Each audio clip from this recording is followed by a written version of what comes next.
Selamat pagi rekan-rekan, selamat pagi Indonesia. Kita ngobrol soal kemarin seru Pak Prabowo di ulang tahun Gerindra dan Pak Jokowi yang saling memuji, menggetarkan suasana batin masing-masing, menggetarkan suasana pertemuan di ulang tahun itu. Ya seperti kita prediksi semula, katanya Bu Megawati mau diundang, tapi kan nggak nongol gitu. Ini menyambung apa yang selalu dikatakan bahwa mereka akan dipecah gitu.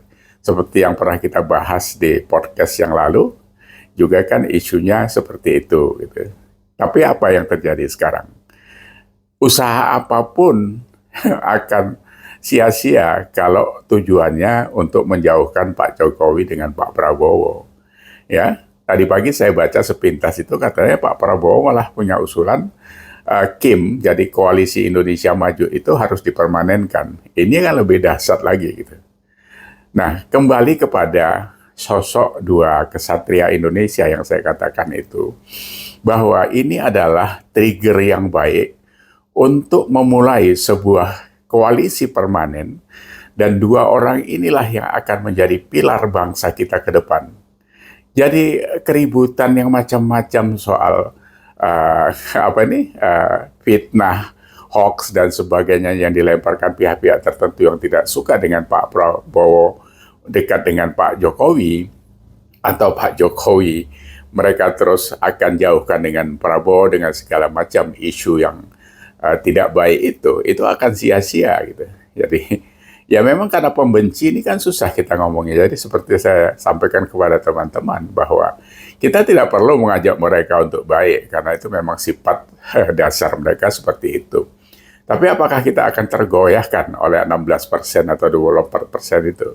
Saya pikir itu tidak perlu dipikiri karena mayoritas kita semua condong kepada sebuah tindakan kebenaran dan keberlanjutan Indonesia. Jadi itu yang harus kita pertahankan gitu. Jadi kita nggak perlu risau dengan omongan-omongan mereka, itu omongan murahan, toh pada akhirnya akan hilang begitu saja. Nah, sekarang dengan perjalanan waktu dari Pak Prabowo dilantik 20 Oktober itu kan kita sudah merasakan apa gebrakan-gebrakan yang dilakukan beliau kan gitu. Jadi fokusnya adalah pemberantasan korupsi, efisiensi anggaran dan sebagainya. Ini ya pasti kaget karena setiap ada perubahan itu pasti ada reaksi. Apalagi kalau ini menyangkut yang kemarin itu kan mereka royal belanja APBN, APBD itu. Sekarang kalau itu dibatasi memang kecekik gitu.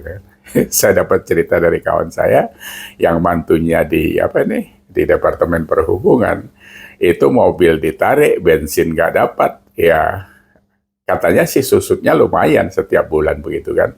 Bukan susut sebenarnya itu adalah real yang sebenarnya harusnya mereka terima seperti yang sekarang ini. Kalau kemarin-kemarin itu adalah sebuah keborosan yang dilakukan oleh pihak-pihak tertentu. Tapi ya kalau kita katakan Indonesia ya memang rata-rata seperti itu. Lihat aja APBD kan. Dulu kan zamannya Anies kita pernah tahu berapa masa beli pasir 80 miliar gitu kan. Apalagi yang dihambur-hamburkan Anies itu. Nanti kalau udah ketahuan katanya itu kelebihan bayar gitu. Istilah kelebihan bayar itu kan mensiasati bahasa hukum saja. Tapi yang jelas itu rencana nyolongnya sudah jelas gitu kan. Nah, kemarin Pak Prabowo ngambil motong anggaran ATK 44 triliun. Bayangin itu, mau mandi pakai apa? Pakai printer. Itu dari satu sisi. Yang saya dengar dari Departemen Perhubungan dari 27 triliun itu ditinggalin 12. Saya pikir ini ya memang harus dilakukan. Memang nanti lihat saja. Setelah ini dibuat efisiensi, bagaimana kinerja yang terjadi. Nah kalau itu turun beberapa persen dari effort yang pernah dilakukan, ya biarkan saja gitu. Dan memang Pak Prabowo tidak perlu takut dengan itu, karena ini sebuah tindakan yang memang sudah dihitung kan gitu. Di sana ada Bu Sri Mulyani, ada orang-orang yang sudah capable tentang keuangan negara, jadi nggak perlu ditakuti lagi. Nah, kita-kita ini memang harus mendukung itu. Jadi nggak usah takut soal, oh ini nanti dampaknya kepada proyek dan sebagainya. Nah, proyek-proyek yang dilakukan oleh kontraktor itu ya memang nanti akan mendapat harga real. Kalau pada akhirnya bisa diberantas suap-menyuap itu kan. Jadi ini sebuah langkah yang luar biasa gitu. Makanya apa yang dikatakan orang tentang kedekatan Pak Prabowo dengan Pak Jokowi, ini saya pikir harus disolidkan gitu. Dan ini harus menjadi budaya bahwa negara ini tidak bisa diurusin dipotong-potong per 5 tahun. Kemarin waktu saya bicara di unpacking dengan Pak Julpan dan jadi harus berkelanjutan.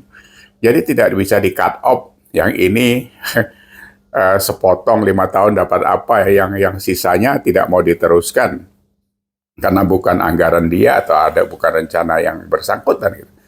Dulu kita pernah punya GBHN kan di zaman Pak Harto.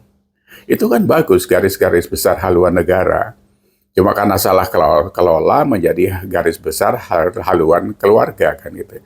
Kalau itu diterapkan lagi, itu sama dengan rencana 5 tahun atau rencana 25 tahun kan seperti itu. Nah ini mau menyambut 2045, 20 tahun lagi, sebenarnya yang harus dikerjakan apa gitu. Jadi apa, grand design-nya seperti apa, terus eksekusi di daerah per kabupaten seperti apa, industrinya seperti apa, perdagangannya seperti apa, ya memang harus dilakukan. Tapi grand design-nya memang harus terus disiapkan. Kalau tidak nanti dia bias kemana-mana gitu. Soal UMKM, saya kebetulan ya ikut nyerempet-nyerempet di urusan UMKM gitu.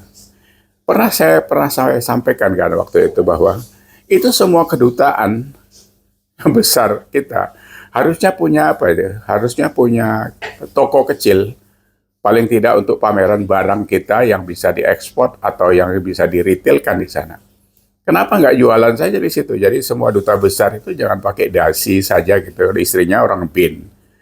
Ganti aja orang yang bisa dagang gitu. Jadi UMKM itu bisa ekspor kemana-mana dengan standar dan kualitas yang terjaga tentunya gitu kan. Nah, jadi kembali lagi, kekuatan pemerintahan sekarang ini nggak perlu diragukan. Jadi kemarin framing-framing yang segala macam ada minyak urut dan sebagainya itu lupakan saja sudah. Jadi mohon maaf sekali lagi saya bicara dengan orang-orang atau kawan-kawan di PDIP.